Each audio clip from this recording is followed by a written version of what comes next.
Order. Question number 5, James Shaw. Thank you, Mr. Speaker. My question is to the Minister for the Environment.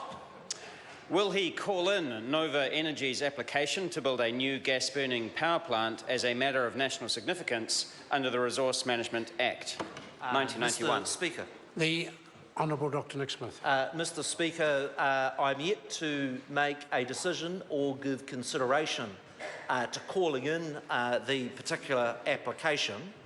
I would note that Simon Upton, the previous Environment Minister, did call in the Stratford gas-fired power station in 1993, but a significant change was made in the law in 2004 by the previous government that specifically excluded the consideration of greenhouse gas emissions with respect to such resource consents.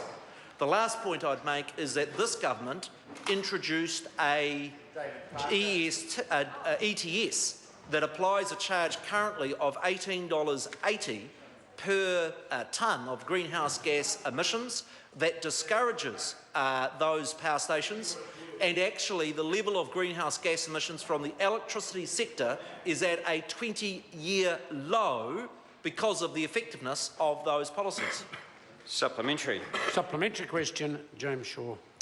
Is he aware that under Section 142 of the Resource Management Act, he can call in a project because of its impacts on New Zealand's international obligations, including its commitments to reduce carbon emissions under the Paris Climate Agreement? Mr. Speaker. The Honourable Dr Nick Smith. Yes, but the member also needs to be aware of the change that was made to the Resource Management Act in 2004 that specifically said any air discharge of CO2 in respect of climate change is specifically excluded from consideration under the Resource Management Act because of the fact that the emissions trading scheme imposes a cost on greenhouse gas emissions. The member also needs to note that our system of electricity does require backup for wind and hydro, and I would much rather that backup was in an efficient gas-fired power station than the old Huntly power station because their emissions are about half. Supplementary. Supplementary question, Sarah Dowie. Progress has this government made in increasing the proportion of renewables in the electricity sector, and how does this compare with previous governments? Mr. Speaker. Order. Mr. Speaker. Order. To my learned colleague and assistant speaker, I'd be grateful for less interjection. The Honourable Dr Nick Smith. I'm very pleased to share with the House the progress on renewable electricity. Let me give you the numbers. In 2000, 75% of New Zealand's electricity was renewable. But after 9 years, that had dropped to only 65%. In the 8 years that we have now been in government, has actually improved from 65% to 81%, and is now at the highest level of renewables that our country has ever had. Order. Supplementary. Order. Is this a point? Point of order. Order.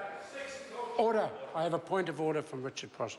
Point of order, Mr. Speaker. If the Minister was quoting those figures from an official source, I would ask that he table it. Was the Minister quoting from an official document? They're on the net. Thank you. The supplementary question, James Shaw. Order. James Shaw. Thank you, Mr. Speaker.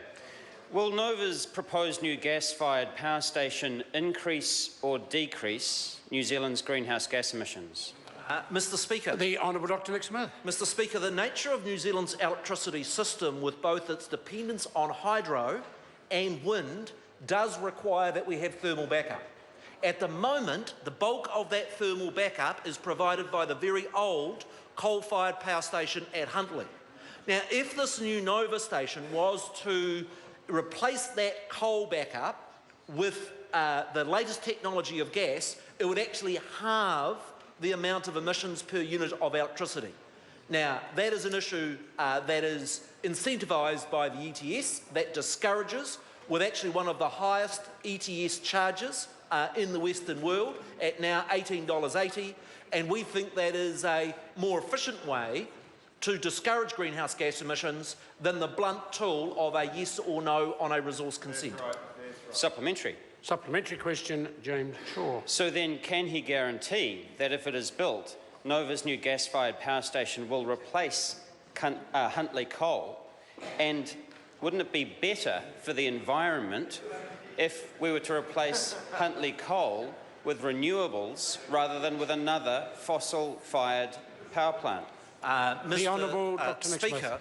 there is a difference of view as to you run a command and control electricity system or a market electricity system. The government's view is that you should have a market, but that you should discourage thermal generation by imposing a charge. I note that New Zealand actually has one of the highest charges, with the ETS price now being $18.80. Point of order, Mr. Speaker. Order. Point of order, James Shaw. Yeah, thank you, Mr. Speaker. So my supplementary question was whether he would guarantee that one power plant would replace the other. He actually hasn't addressed that question. No, that wasn't. That was the first question. The member actually asked 2 supplementary questions. Should have only asked 1, but he asked 2. And I think on this occasion the Minister addressed very definitely the second question that was asked. Further supplementaries? Yes, supplementary. Supplementary question, James Shaw. Has he, given that the last month, he told my office that he hadn't received any information or advice on the plan to build this new fossil fuel power plant, does he think that as Environment Minister he's on top of all the relevant issues in his portfolio? Mr. Speaker. The Honourable Dr. Nick Smith. Mr. Speaker, there is a strict legal process around me using those call-in powers, and that is why today, and neither when he asked me, am I prepared to give an instant decision on whether I will be using those powers or not. When he asked the question, no application had been lodged. Supplementary question, James Shaw. Given that climate change is an issue of not just national significance but international significance, shouldn't all New Zealanders be able to have a say about the new fossil fuel power plant for a board of inquiry? Mr. Speaker. The Honourable Dr. Nick Smith. Mr. Speaker, the member should have a chat with his newfound friends in Labour who amended the Resource Management Act and specifically excluded the consideration of greenhouse gas emissions discharges in any resource consent application. Supplementary. Supplementary question, James Shaw. Order. James Shaw, supplementary question. So if New Zealand's international obligations under the Paris Climate Change Agreement aren't enough to make him call in this proposed power plant for a board of inquiry, what would be enough?